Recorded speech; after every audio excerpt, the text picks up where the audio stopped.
Hi friends, നമുക്ക് ഇന്നത്തെ ഉച്ചയ്ക്കുള്ള കലാപരിപാടി തുടങ്ങാം കേട്ടോ. അതിന് വേണ്ടി ഇന്ന് ഞാൻ ഒരു സ്പെഷ്യൽ ഐറ്റമാണ് ഉണ്ടാക്കുന്നത്. അതെന്താണെന്ന് കാണാം. ഇതാണ് കേട്ടോ നമ്മുടെ സ്പെഷ്യൽ ഐറ്റം, ഇന്നത്തെ ലഞ്ചിൻ്റെ സ്പെഷ്യൽ ഐറ്റം. ബീഫും ചക്കര കിഴങ്ങും. അത് തേങ്ങ വെന്തിട്ടുണ്ട്. തേങ്ങ വറുത്തരച്ചിട്ട് വെള്ളം തൊടാണ്ട് ഒഴിച്ചിട്ട് ഉണ്ടാക്കണ കറിയാണ് കേട്ടോ ഇന്ന് ഞാൻ ഉണ്ടാക്കണത്. അപ്പോൾ ഞാൻ ലോങ് വീഡിയോ ഇടുമ്പോൾ എല്ലാവരും കണ്ട് സപ്പോർട്ട് ചെയ്യണം കേട്ടോ. ഇന്നത്തെ ലഞ്ച് എന്താണെന്ന് കാണാം കേട്ടോ. നിങ്ങൾ കണ്ടത് തന്നെയാണ്. കുറച്ച് ചോറിൻ്റെ ആവശ്യമില്ല കേട്ടോ.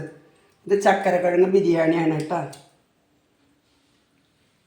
കണ്ടോ, ചക്കര കിഴങ്ങ് ബിരിയാണി. ഇതിന് വേറെ ഒന്നും ആവശ്യമില്ല.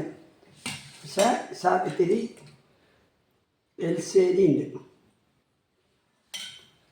കുറച്ച് ഉള്ളിച്ചമ്മന്തി ഒന്ന് തൊടാനായിട്ട്, കുറച്ച് ഉള്ളിച്ചമ്മന്തി.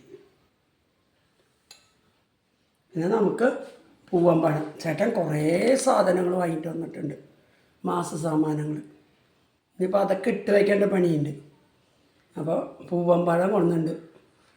അപ്പോൾ ഒരു പൂവമ്പഴം ശേഷം കഴിക്കാം. അപ്പോൾ ഇതാണ് കേട്ടോ ഇന്നത്തെ ലഞ്ച്. അടിപൊളിയാണ്. ഞാൻ ഇതിൻ്റെ വീഡിയോ അപ്ലോഡ് ചെയ്യാം കേട്ടോ. നിങ്ങളെല്ലാവരും ഇത് കണ്ടിട്ട് ഇതുമാതിരി ചെയ്ത് കഴിക്കണം. അടിപൊളി ടേസ്റ്റ് എന്നാണ്, അടിപൊളി ടേസ്റ്റാണ്.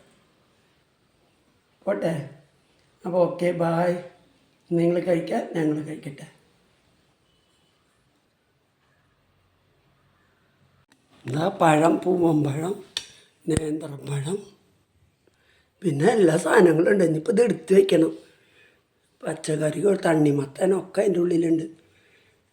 2 ചാക്ക് സാധനങ്ങൾ കൊണ്ടുണ്ട്. ഇത് എടുത്ത് വയ്ക്കണ വലിയ ടാസ്ക്കാണ്.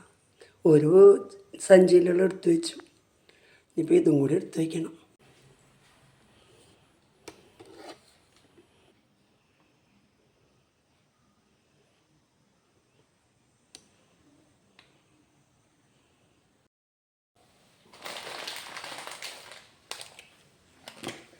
ആദ്യം ഇത് ഫ്രിഡ്ജിൽ കയറ്റാം. നന്നാലേ കഴിക്കാൻ പറ്റുള്ളൂ, തണുപ്പായാലേ കഴിക്കാൻ പറ്റുള്ളൂ. അപ്പോൾ ഞാൻ ഫ്രിഡ്ജിൽ കയറ്റിയിട്ട് വരാം കേട്ടോ. ഇത് നല്ല വെയിറ്റാണ്, 4 കിലോനാന്ന് പറഞ്ഞു.